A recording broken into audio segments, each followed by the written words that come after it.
Shalom Bapak Ibu Saudara, berbicara tentang gereja, perasaan seperti apa yang Bapak Ibu Saudara miliki di masa kanak-kanak atau pada saat baru lahir baru tentang gereja? Di masa kecil saya, perasaan yang paling kuat tentang gereja adalah tempat yang memberi rasa damai dan tenang. Selain memang gereja di masa kecil saya berada di desa, pada waktu itu saya juga mengimajinasikan bahwa di dalam gereja berdiam sosok Tuhan yang baik hati dan penyayang. Ada satu kenangan di masa kecil saya yang tidak bisa saya lupakan sampai sekarang, yakni pada suatu kali di pagi hari yang dingin di desa, kami sekeluarga bersiap-siap berangkat ke gereja. Kami harus pergi lebih pagi karena harus menempuh jarak yang cukup jauh dengan berjalan kaki. Saya yang baru pindah ke desa itu diberitahu bahwa di perjalanan kami akan melewati Patani, yakni kuburan keluarga yang berbentuk rumah. Mengetahui akan melewati kuburan, saya meminta untuk tinggal karena takut. Mungkin karena sering ditakut-takuti dengan Patani, jadi hal yang paling membuat saya takut adalah kuburan berbentuk rumah itu. Singkat cerita, setelah dibujuk kami pun berangkat. Saat mendekati kuburan, saya gemetar, menangis karena sangat-sangat ketakutan. Dalam imajinasi saya, rumah kuburan yang sudah tidak terawat itu penuh dengan hantu-hantu yang bisa menyergap dan membunuh kami. Namun setelah melewati kuburan tersebut, saya lega dan kembali bersemangat karena gedung gereja yang terlihat dari kejauhan adalah tempat damai dan penuh kebaikan, di mana ada Tuhan di dalamnya. Sangat kontras dengan kuburan menakutkan yang baru saja saya lewati. Dalam mempersiapkan devosi ini, saya merefleksikan diri kembali. Bagaimana jika diri saya yang sekarang ini kembali ke momen masa kecil saya di kala itu? Akan seperti apa respon saya sekarang saat berjalan melewati kuburan itu, dan bagaimana perasaan saya saat berjalan menuju ke gereja itu? Kini saya akan melewati kuburan itu dengan respon biasa saja karena saya tidak takut lagi akan hal itu. Sementara perasaan masa kecil saya tentang gereja yang memberi rasa damai dan tenang agaknya sudah berubah. Hidup sebagai seorang Kristen selama puluhan tahun, ikut melayani di gereja sejak remaja, masuk sekolah teologi dan pelayanan ke berbagai macam gereja, bertemu berbagai karakter dari jemaat dan hamba-hamba Tuhan. Saya diperhadapkan oleh realita bahwa kehidupan bergereja tidaklah seindah imajinasi masa kecil saya. Terkadang gereja menjadi ajang untuk berkompetisi. Gereja juga menjadi tempat untuk bergosip, tempat untuk pamer bakat, kemampuan, dan kekayaan. Gereja menjadi tempat memanipulasi sesama.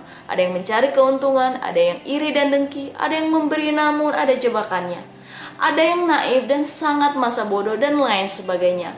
Sadar atau tidak disadari, saya, dan saudara dan banyak orang Kristen lainnya telah membuat gereja bukan lagi tempat yang membawa istirahat di hari Sabat, di mana kita dan jemaat lainnya dapat mengalami kasih dan kedamaian Kristus dalam gereja. Saya tidak mengatakan bahwa gereja haruslah menjadi tempat yang sempurna dan kita harus segera menjadi malaikat tanpa cacat celah. Tetapi apa yang menjadi dasar kita bergereja dan datang melayani Tuhan dan sesama? Apakah didasari oleh kasih tulus dan murni dari Allah, atau didasari kasih yang pura-pura?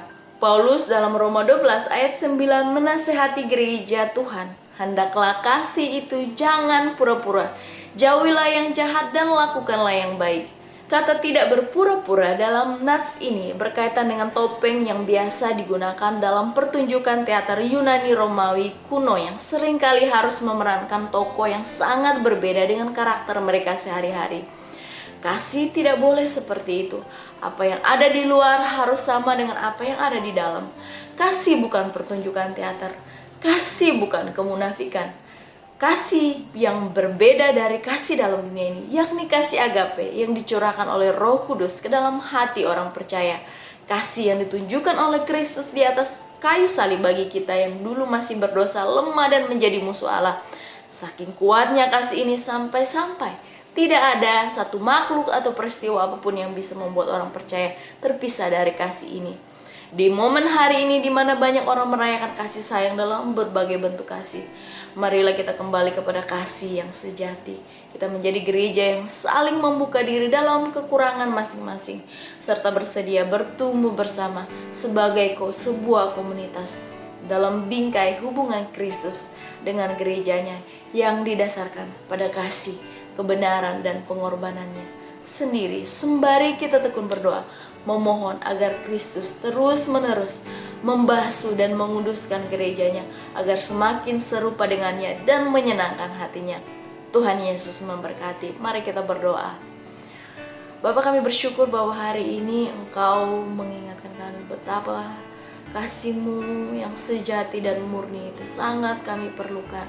Kami tidak bisa mampu mengasihi dengan kekuatan kami, karena kami adalah orang yang sudah berdosa, Tuhan.